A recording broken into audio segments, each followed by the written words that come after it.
It's Monday, 22nd of December, 2025. Welcome back to your news update on Blip Brief, crisp, but almost everything updated every weekday. So let's jump right in.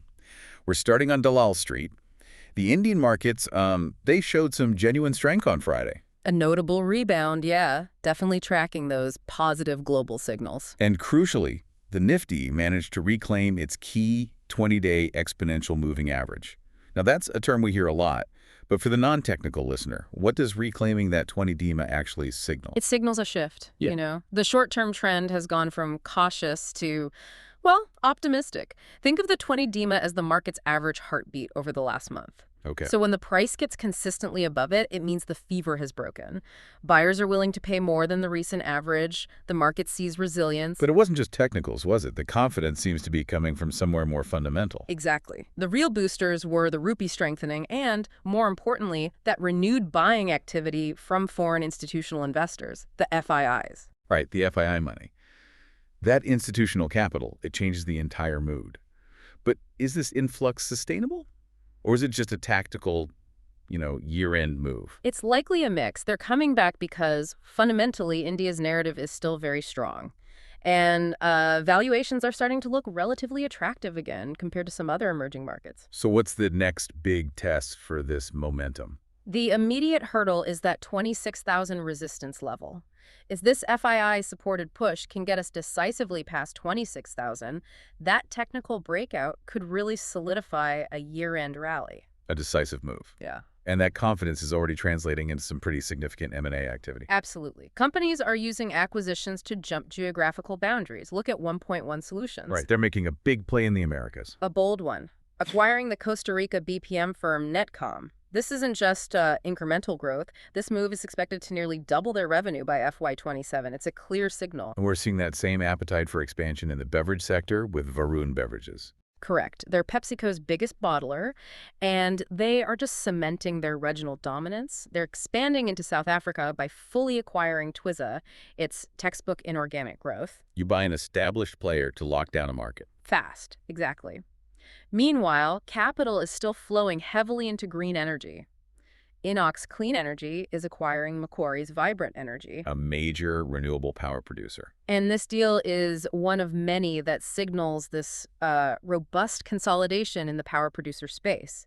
You see large global players like Macquarie are involved because these green assets provide stable long-term returns. It's structural, not cyclical. Precisely. When you see infrastructure funds moving billions of rupees like this, it confirms the investment flow into India's energy transition is incredibly strong. Okay, let's shift to a sector that's faced some serious headwinds. Aviation. We've heard this term Indigo's Bhasmasura moment. It sounds ominous. What's the story there? It's a great reference point. Yeah. In mythology, Bhasmasura was granted a power that, well, eventually turned against him. For aviation, the boon was low-cost dominance. And the curse? The pressures, engine groundings, the recent chaos from dense fog, the regulatory fines, all of it has created this systemic financial fragility. So their own core strength, that low-cost structure, is proving vulnerable. Exactly. And that fragility is forcing a pivot. Despite wanting to go global, Indigo is reportedly thinking about delaying its international expansion plans. It's pragmatic. They have to prioritize stability right now. But on the other side of the travel coin, hospitality, the story is much sunnier. Much sunnier. The domestic hotel sector is expecting a strong rebound in the second half of the fiscal year. And the driver isn't just occupancy.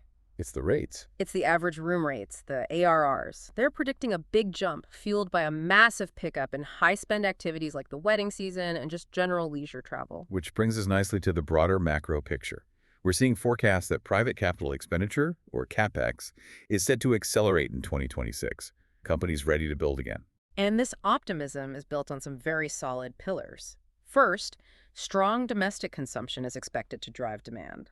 And second, the monetary environment is supportive soft inflation, low interest rates. It makes borrowing for these big projects cheaper. And I assume government policy is playing a part too. A big one. Ongoing reforms, like reducing GST levies for certain sectors, are improving the viability of these massive projects. The banks are already gearing up for it. Now here's a fascinating niche I saw in the sources. the biogas sector. We're talking about billions of rupees in investment expected over the next couple of years. That's explosive. It is, and the why here is a fantastic example of policy directly fueling investment. This growth is being driven primarily by the expected relaxation of the GST regime. So break that down. When you relax the GST, what's the immediate tangible result for an investor looking at biogas? It drastically improves project viability. Yeah. Simple as that. By cutting the tax burden, the government creates a much clearer path to profitability that immediately attracts investor interest for these big, long-term commitments. Makes sense. Now for two immediate revenue drivers. First, Indian Railways is raising passenger fares starting this Friday, the 26th. A necessary move for their targets. But on the digital payments front, we are seeing a paradox. The dominance of UPI is total, but it might be, cannibalizing other channels. Cannibalizing. How does the data show that? Look at IMPS, the immediate payment service. It was a pioneer in real-time payments. But IMPS transactions actually declined in November compared to the last 2 years. So while digital transactions overall are soaring, Other key platforms are stagnating. A dangerous over-reliance on one ecosystem. that's the risk. Okay, let's go back to the global landscape.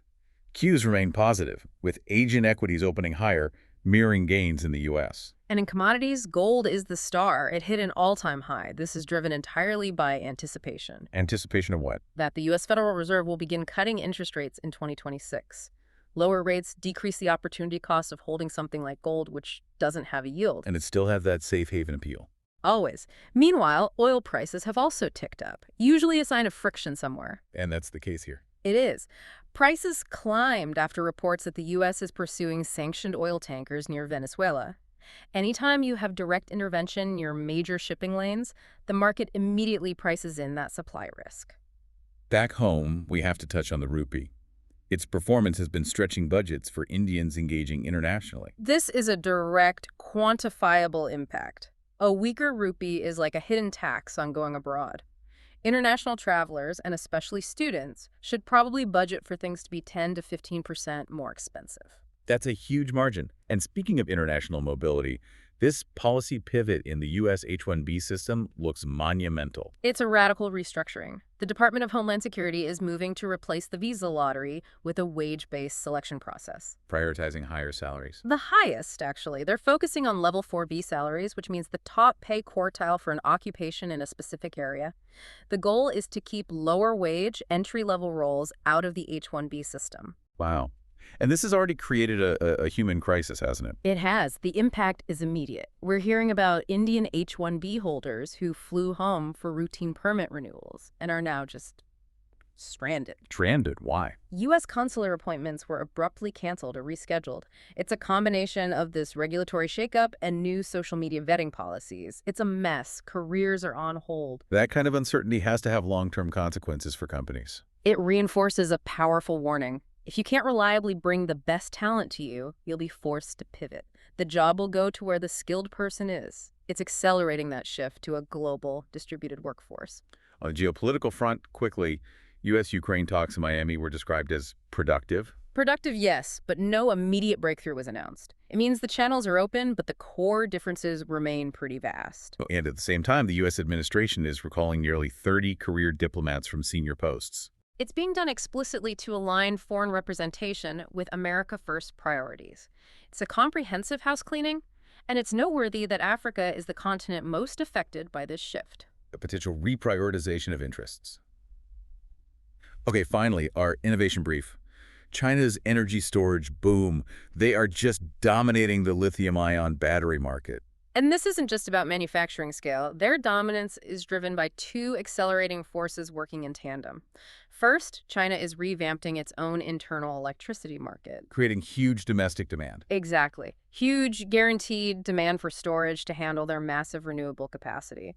But the second driver is global. The data centers. The data centers. They are meeting the surging global demand for power solutions driven by this exponential build-out of data centers.